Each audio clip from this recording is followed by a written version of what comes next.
नागरिकता संशोधन अधिनियम की अधिसूचना जारी होने के बाद बुधवार को पहली बार 14 लोगों को सिटीजनशिप सर्टिफिकेट सौंपे गए। इसके साथ ही पाकिस्तान, बांग्लादेश, अफगानिस्तान और अफगानिस्तान से प्रताड़ित गैर मुस्लिम प्रवासियों को भारत की नागरिकता देने की प्रक्रिया शुरू हो गई। पीटीआई के मुताबिक एक आधिकारिक प्रवक्ता ने कहा कि केंद्रीय गृह सचिव अजय कुमार भल्ला ने एक पोर्टल के माध्यम से उनके आवेदन ऑनलाइन संचालित होने के बाद 14 लोगों को प्रमाण पत्र सौंपे। देश के सबसे बड़े सरकारी bank state bank of India ने फिक्स्ड डिपॉजिट की ब्याज दरों में बढ़ोतरी की है। एसबीआई ने 46 दिन से 179 दिन तक की एफडी की ब्याज दर को 4.75% से बढ़ाकर 5.50% किया है। वहीं 180 दिन से 210 दिन तक की एफडी पर अब 5.75% की बजाय 6.00% ब्याज मिलेगा। इसी तरह 211 दिन से 1 साल से कम समय की एफडी पर अब 6% की जगह 6.25% ब्याज मिलेगा। बाकी अवधि की ब्याज दरों में बदलाव नहीं किया गया है। केंद्रीय गृह मंत्री अमित शाह ने बुधवार को एक बार फिर कहा कि लोकसभा चुनाव में जीत के बाद प्रधानमंत्री नरेंद्र मोदी तीसरी बार देश का नेतृत्व करेंगे। वे 2029 तक प्रधानमंत्री बने रहेंगे। इसके बाद भी वे हमारा नेतृत्व करेंगे।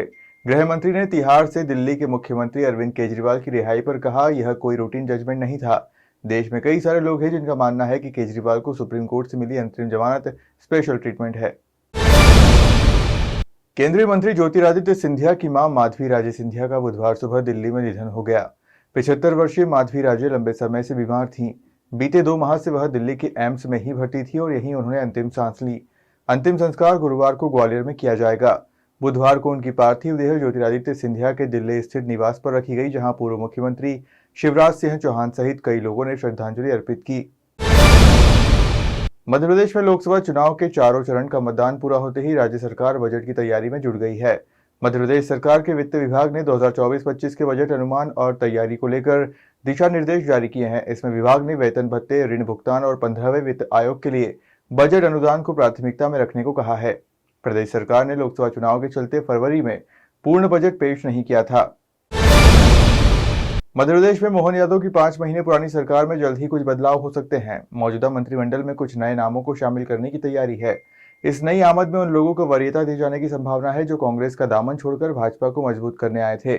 इस विस्तार में उन विधायकों को भी पद से नवाजा जा सकता है जिन्होंने लोकसभा चुनाव के दौरान अपना बेहतर प्रदर्शन किया है। शिवराज सरकार के दौरान हर बार अपनी बारी आने से चूकते रहे इंदौर से विधायक रमेश मेंदोला इस विस्तार में उपकृत किए जा सकते हैं। इंदौर नगर निगम में हुए करोड़ों के घोटाले में सरकार ने 4 अफसरों को निलंबित किया है। यह अफसर लेखा विभाग के हैं। उनकी जिम्मेदारी थी कि फाइलों को बारीकी से निरीक्षण कर भुगतान के लिए उसे भेजे, लेकिन उन्होंने इस काम में लापरवाही बरती और वे खुद घोटाले में लिप्त पाए गए। इंदौर के खजराना में रहने वाले सैयद शेख ने 17 अप्रैल को सनातन धर्म अपनाया और नाम बदलकर हरिनारायण रखा था।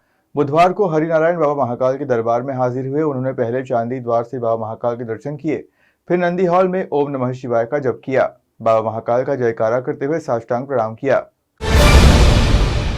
ग्वालियर पुलिस महानिरीक्षक कार्यालय में पदस्थ एक महिला एएसआई और पुलिस कांस्टेबल अचानक से लापता हो गए हैं।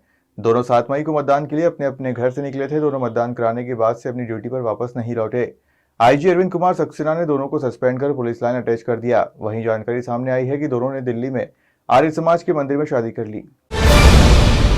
पूर्व महामंडलेश्वर मंदाकिनी को 28 मई तक जुडिशियल हिरासत में भेजा है। 1 दिन की रिमांड खत्म होने के बाद बुधवार को उसे कोर्ट में पेश किया। यहां से जेल भेज दिया गया। मंदाकिनी पर लाखों रुपए की ठगी का आरोप है।